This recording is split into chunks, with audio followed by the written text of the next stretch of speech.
बेईमानी का धन कितने दिनों तक चलता है।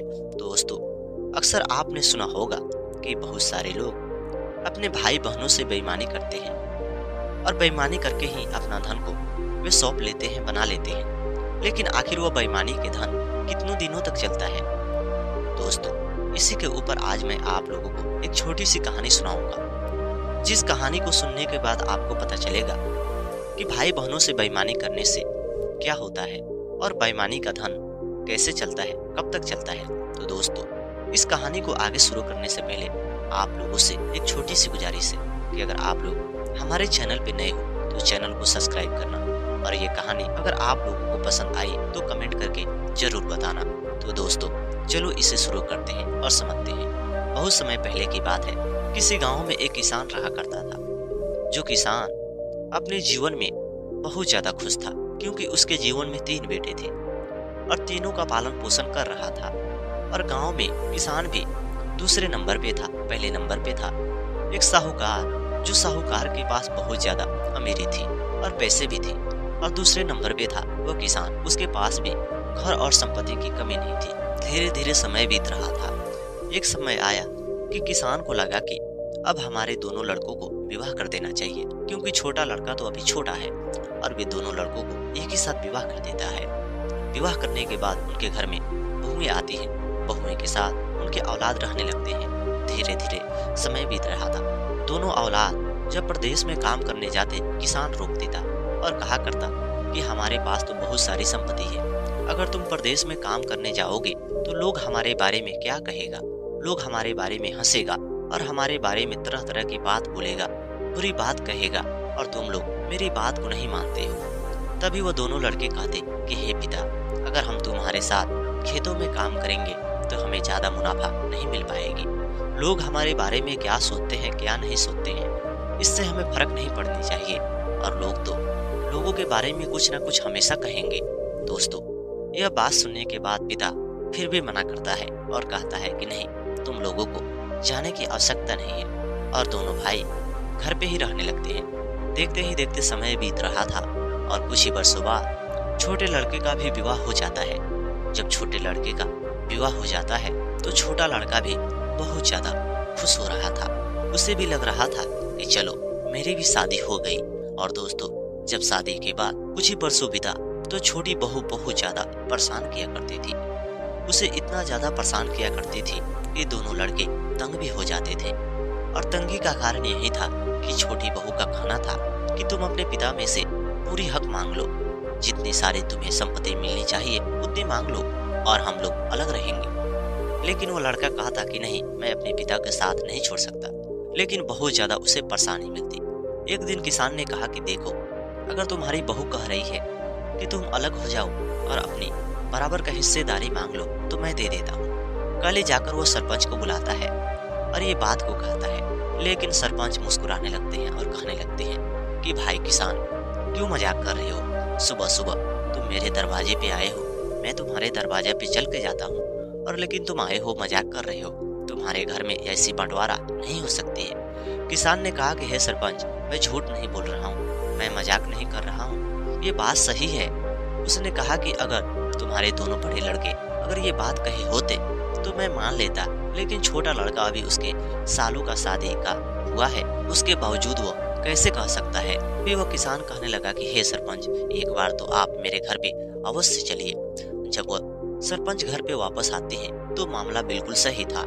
जैसे वो किसान ने बताया था ठीक उसी प्रकार हो रहा था। सरपंच ने उसे डांटा और संभाला, लेकिन वो बेटा कह रहा था कि हे पिताजी, सरपंच जी बिल्कुल सही कह रहे हैं। तभी वो किसान कहने लगा कि देखो, सरपंच जी तो आपकी बातों को सुन के कह रहे हैं, लेकिन मैं हमेशा अपने घरों में देखता हूँ कि तुम्हारी पत्नी कैसे तुम्हें परेशान करती है और तुम कैसे परेशान रहते हो। और मेरे सामने मेरा कोई औलाद परेशान रहेगा तो एक पिता का कर्तव्य होता है कि उसे परेशानी दूर करे, और मैं नहीं चाहता हूँ कि तुम्हारे जीवन में कोई परेशानी आए। तभी वो किसान सरपंच से कहता है कि हे सरपंच, हमारे पास जो भी संपत्ति है बराबर का हिस्सेदारी करके इन्हें बांट दो। और वे सरपंच बराबर का हिस्सेदारी करने से डरते हैं और उसके बहू को बुलाते हैं। लेकिन बहू तो सामने आ गई और कहने लगी कि मैं बिल्कुल सही कह रही हूँ कि मेरे को हिस्सेदारी चाहिए, मुझे इन लोगों के साथ नहीं रहना है।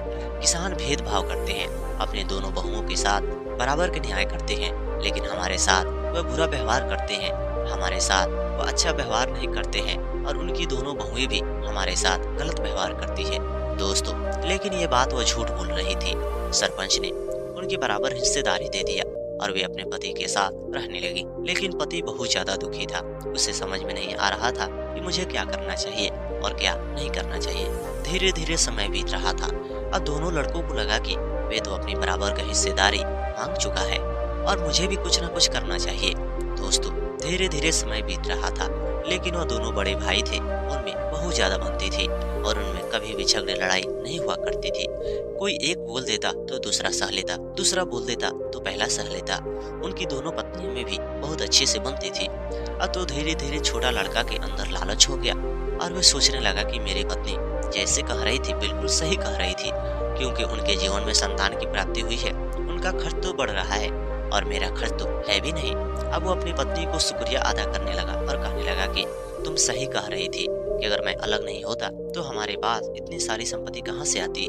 और वे प्रदेश में जाके काम करने लगा। धीरे धीरे वो प्रदेश में काम करता अपनी संपत्ति को वे बढ़ा रहा था। एक समय आया कि वह जब घर पे वापस आया, तभी वो उसकी पत्नी कहने लगी कि देखो, हमारे तो संपत्ति में सारी हिस्सेदारी मिल चुकी है, लेकिन तुम्हारी माँ के जो भी गहने हैं उसमें हिस्सेदारी नहीं मिली है। उस गहने को आप काम करो, उसे चुरा लो, क्योंकि आप अपने माँ का सबसे छोटा बेटा हो और माँ तुम्हारी बात को मान जाएगी। एक दिन वह छोटा लड़का उसी बहाने से माँ के पास जाता है और वे गहने के बारे में बात कहने लगता है। माँ तो माँ होती है और उसे पूरी सच्चाई बता देती है और वे जाकर ताला खोल के सारे गहने को चुरा कर अपनी पत्नी को दे देता है और वे दोनों अमीर हो जाते हैं। देखते ही देखते समय बीत रहा था। एक दिन माँ ने तीनों लड़कों को बुलाती है और गहने बांटने का फैसला करती है। पिता बहुत ज्यादा गुस्से में थे। उन्हें कहना था कि नहीं, हमारे छोटे लड़कों को गहने नहीं दिया जाएगा, लेकिन जब गहने को देखा गया तो गहना वहाँ से नहीं था। अब तो छोटा लड़का बहुत ज्यादा बुद्धिमान था, उसकी पत्नी भी बहुत ज्यादा बुद्धिमान थी। वे दोनों शोर मचाने लगे और कहने लगे कि ये सारा गहना कहाँ चला गया। माँ का गहना दोनों बड़े भाई ने चुरा लिया है या उनकी पत्नी चुरा लिया है। दोस्तों, ये बात होते ही गांव समाज के कुछ लोग इकट्ठा हो गए। अब पिता को भी लगा कि शायद ऐसा ही हो सकता है, लेकिन उन लोगों के पास कहीं भी वे गहने नहीं पड़ा था। धीरे धीरे जब वो बहुत ज्यादा छानबीन हुई तो वहाँ पे कुछ नहीं मिला। तभी किसी ने बताया कि जाओ एक साधु को बुला कर लाओ और वे साधु बताएंगे कि आखिर वह गहना कहाँ पड़ा है। तभी वह किसान चला जाता है। जब वो किसान रास्ते पे जा रहा था, उसी बीच एक बौद्ध भिक्षु गुजर रहे थे और वे बौद्ध भिक्षु से ये बात को कहता है और कहता है कि हे गुरु, क्या आप मेरे गहने को पता लगा सकते हो। उन्होंने कहा कि मैं तो तुम्हारे गहने को पता लगा चुका हूँ कि तुम्हारे गहने कहाँ पे पड़ा है, लेकिन तुम बहुत ज्यादा परेशान हो रहे हो। तुम्हारा गहना जहाँ भी है सही सलामत है और सही जगह पे है। उसने कहा कि हे गुरु, आप क्या कह रहे हो, हमारे दोनों लड़कों में उसे बराबर की हिस्सेदारी लगानी है और आप कह रहे हो कि गहना जहाँ भी है सही सलामत है। तभी उन्होंने कहा कि तुम्हारा छोटा लड़का वे चोरी करके लेकर चला गया है और वे अपने घर में अपनी पत्नी के बॉक्स में रखा है, आप जाकर उसे देख सकते हो। लेकिन वह छोटा लड़का आपके पत्नी के साथ छल करके लेकर गया है और वे पूरी घटना को बताते हैं। जब वो बौद्ध भिक्षु की पूरी घटना वे किसान सुन लेता है तो कहता है, क्या आप मेरे साथ चलिएगा। उन्होंने कहा कि बिल्कुल चलूंगा, मैं तो सच का सामना करता हूँ। वे बूढ़ा व्यक्ति जो किसान था ये बातें जाकर कहने लगता है कि छोटा लड़का गहने को चोरी किया है और ये अपने पत्नी के बॉक्स में ले जाके रखा हुआ है। दोस्तों, यह बात सुनने के बाद वे दोनों चिड़चिड़ा जाते हैं और कहते हैं कि आप झूठ बोल रहे हो। छोटा लड़का और उसकी पत्नी बहुत ज्यादा गुस्से में हो जाते हैं, लेकिन दोनों लड़के जाकर उसके बॉक्स को खोलते हैं तो देखते हैं कि उसकी माँ के सारे गहने उसी में पड़ा था। वे लोग लाते हैं। अब सरपंच तो उन्हें कड़ी से कड़ी सजा देते हैं, लेकिन वह क्या कर सकते। अब वो सजा भुगतने के लिए पीछे हट रहे थे और वे तीनों को गहने में बराबर का हिस्सेदारी दे देते हैं। धीरे धीरे समय बीत रहा था और समय और ज्यादा बीतता चला गया। एक समय आया कि दोनों भाई अपने अपने जीवन में सफल हो रहे थे, लेकिन छोटे भाई के जीवन में कोई भी संतान की प्राप्ति नहीं हो रही थी।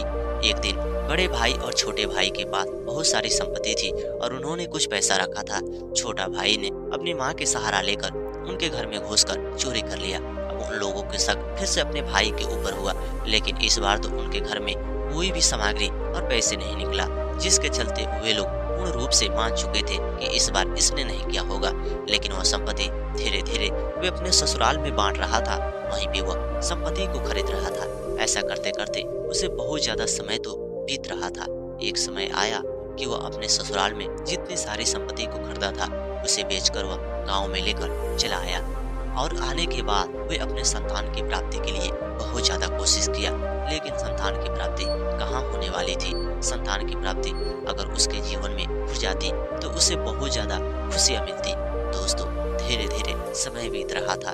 जब दोनों भाई अमीरी को छू रहे थे, उसके बावजूद भी उसका पीछा नहीं कर रहे थे, क्योंकि वे बहुत ज्यादा अमीर हो चुका था। एक समय आया कि उसकी पत्नी की तबीयत बहुत ज्यादा खराब रहने लगी। खराब रहने के कारण वह पत्नी बीमार रहने लगी और धीरे धीरे उसमें बहुत ज्यादा पैसे का खर्च होने लगा।